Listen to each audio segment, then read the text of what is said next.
लकड़हारा और सुनहरी कुल्हाड़ी। सालों पहले एक नगर में कुसुम नाम का एक लकड़हारा रहता था। वो रोज़ जंगल लकड़ी काटने के लिए जाता और उन्हें बेचकर जो कुछ पैसे मिलते उससे अपने लिए खाना खरीद लेता था। उसकी दिनचर्या सालों से ऐसी ही चल रही थी। एक दिन लकड़हारे जंगल में बहती एक नदी के बगल में लगे पेड़ की टहनियों को काटने लगा। उस पर चढ़ा। उस पेड़ की लकड़ी काटते काटते उस लकड़हारे की कुल्हाड़ी नीचे नदी में गिर गई। तेजी से लकड़हारा पेड़ से उतरा और अपनी कुल्हाड़ी को ढूंढने लगा।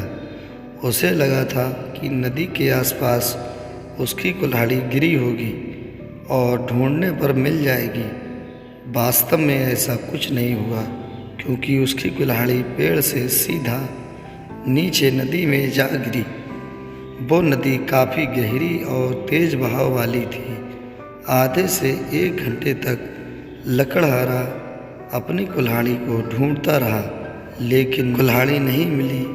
तो उसे लगने लगा कि अब उसकी कुल्हाड़ी उसे कभी वापस नहीं मिलेगी। इससे वो काफ़ी दुखी हो गया।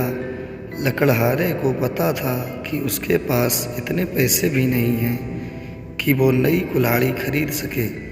अब वो अपनी स्थिति पर नदी किनारे बैठे बैठे रोने लगा। लकड़हारे की रोने की आवाज़ सुनकर वहाँ नदी देवता आ गए। उन्होंने लकड़हारे से पूछा, बेटा क्या हो गया, तुम इतना क्यों रो रहे हो? कुछ खो दिया है क्या? इस नदी में नदी के देवता के सवाल सुनते ही लकड़हारे ने उन्हें अपनी कुल्हाड़ी गिरने की कहानी सुना दी। नदी के देवता ने पूरी बात सुनते ही कुल्हाड़ी को ढूंढने में लकड़हारे की मदद करने लगे की बात कही और वहाँ से चले गए। कुछ देर बाद नदी के देवता नदी से बाहर निकल आए और उन्होंने लकड़हारे से कहा कि मैं तुम्हारी कुल्हाड़ी लेकर आ गया हूँ। नदी के देवता की बातें सुन लकड़हारे के चेहरे पर मुस्कान आ गई। तभी लकड़हारे ने देखा कि नदी के देवता ने अपने हाथों में सुनहरे रंग की कुल्हाड़ी ले रखी है। दुखी मन से लकड़हारे ने कहा, ये सुनहरे रंग की कुल्हाड़ी मेरी तो बिल्कुल भी नहीं है। ये सोने की कुल्हाड़ी जरूर किसी अमीर इंसान की रही होगी। लकड़हारे की बात सुनकर नदी के देवता दोबारा से गायब हो गए। कुछ देर बाद नदी के देवता दोबारा से नदी से बाहर निकले। इस बार उनके हाथों में चांदी की कुल्हाड़ी थी। उस कुल्हाड़ी को देखकर भी लकड़हारे को खुशी नहीं हुई।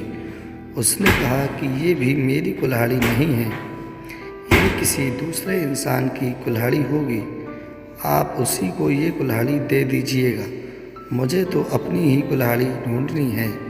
इस बार भी लकड़हारे की बात सुनकर नदी के देवता फिर से वहाँ से चले गए। पानी में गए भगवान इस बार काफ़ी देर बाद बाहर आए। अब देवता को देखते ही लकड़हारे के चेहरे पर बड़ी सी मुस्कान थी। उसने नदी के देव से कहा कि इस बार आपके हाथ में लोहे की कुल्हाड़ी है और लग रहा है कि ये मेरी ही कुल्हाड़ी है। ऐसी ही कुल्हाड़ी पेड़ काटते समय मेरे हाथ से नीचे गिर गई थी। आप ये कुल्हाड़ी मुझे दे दीजिए और दूसरी कुल्हाड़ियाँ को उनके असली मालिक तक पहुँचा दीजिए। लकड़हारे की इतनी ईमानदारी और निष्पाप मन को देखकर नदी के देवता को काफ़ी अच्छा लगा। उन्होंने लकड़हारे से कहा कि तुम्हारे मन में बिल्कुल भी लालच नहीं है। तुम्हारी जगह कोई और होता तो सोने की कुल्हाड़ी झट से ले लेता, लेकिन तुमने ऐसा बिल्कुल भी नहीं किया। चांदी की कुल्हाड़ी को भी तुमने लेने से इनकार कर दिया। तुम्हें सिर्फ अपनी लोहे की कुल्हाड़ी चाहिए थी। तुम्हारे इतने पवित्र और सच्चे मन से मैं काफ़ी प्रभावित हूँ। मैं तुम्हें उपहार में सोने और चांदी दोनों की ही कुल्हाड़ी देना चाहता हूँ। तुम अपनी लोहे की कुल्हाड़ी के साथ इन्हें भी अपने पास अपनी ईमानदारी के तोहफे के तौर पर रख लो। कहानी से हमें ये सीख मिलती है, ईमानदारी से बड़ी दौलत इस दुनिया में कुछ नहीं है। अच्छे ईमान वाले इंसान की चारों तरफ प्रशंसा होती है। दोस्तों, कहानी आपको कैसी लगी हमें कमेंट करके ज़रूर बताएं। वीडियो अच्छी लगी